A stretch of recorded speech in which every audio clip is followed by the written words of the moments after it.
Hello everyone! For today's video, we'll do unboxing this HETI 200 vacuum. Let's go! Video muna natin tong labas ng box. There you go. Nabuksan ko na siya pero ipakita natin yung loob. Yan.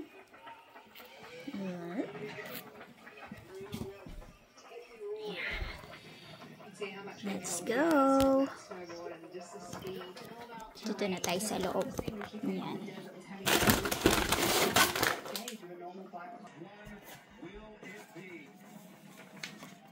Yan ang kanyang booklet. And the safety instructions.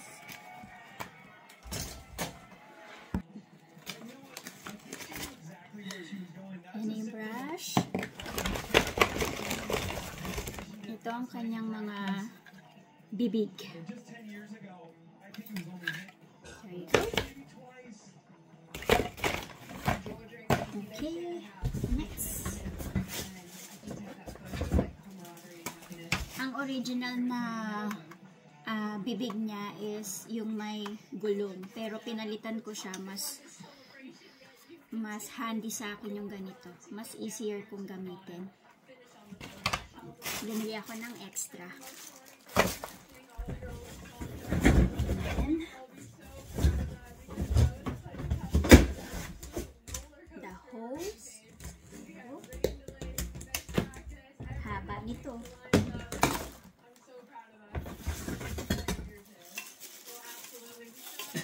Ito yung extension for handle.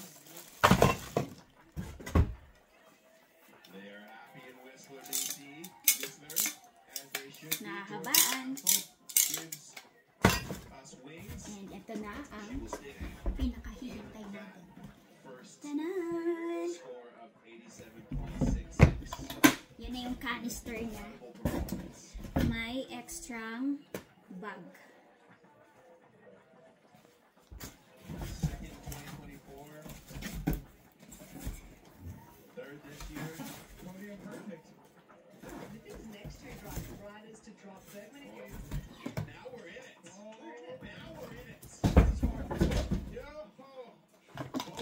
Okay. At ang cord niya ay mahaba. Ready to for residential and of course commercial use. Ayan. See? At para easier na ibalik, organize siya. Iikot nyo lang itong roller niya to put it back.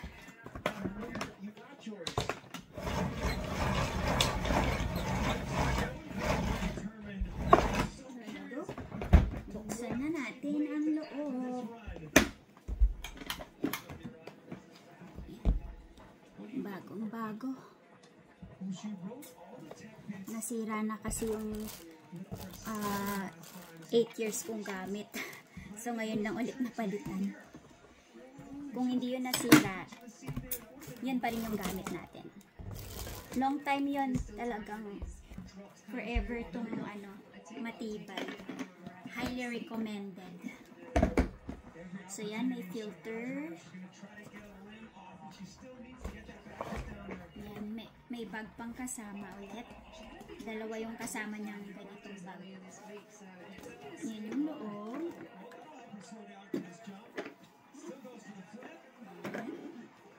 Ang cute. So cute.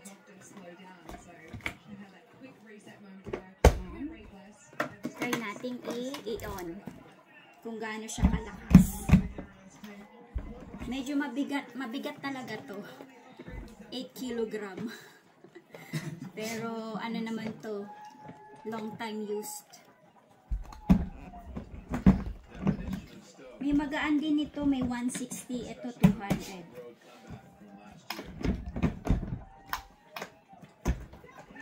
Yan, clip mo lang siya. Okay. nakalimutan ko yung filter. Kailangan natin itong ikabit dito, pabalik. At ito naman. Ayan.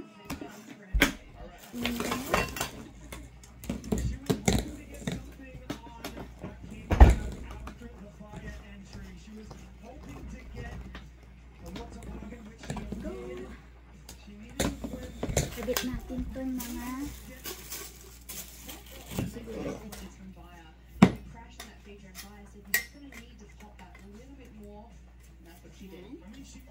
pwede itong habaan.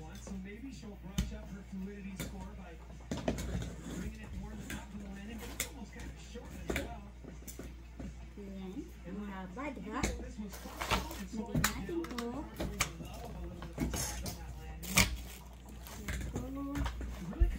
And let's try it.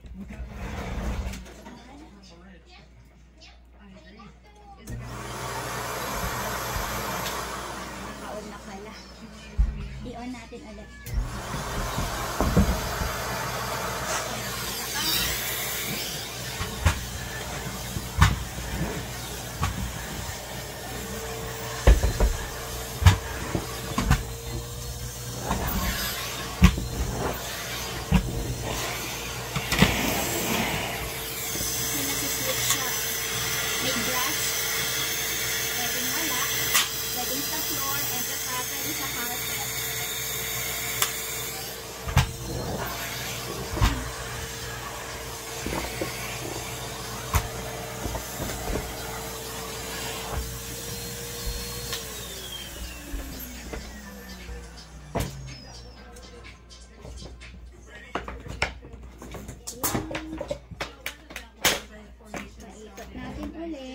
Para maibalik to, diba, mas ano na siya, mas organized. Hindi na natin ipapalupot na ganyan.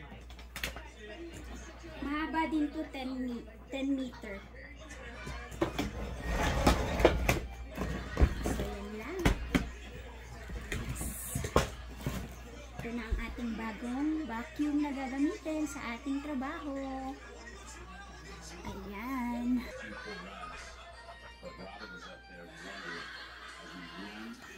Ito na ang ating Hetty 200 residential and commercial use. Highly recommended to. This is a long time use. Kung talagang maingat ka, talagang tatagal to sa'yo. There you go. Thank you for watching. Ito na ang ating bagong vacuum. Thank you. See ya. Thank you for watching. Bye.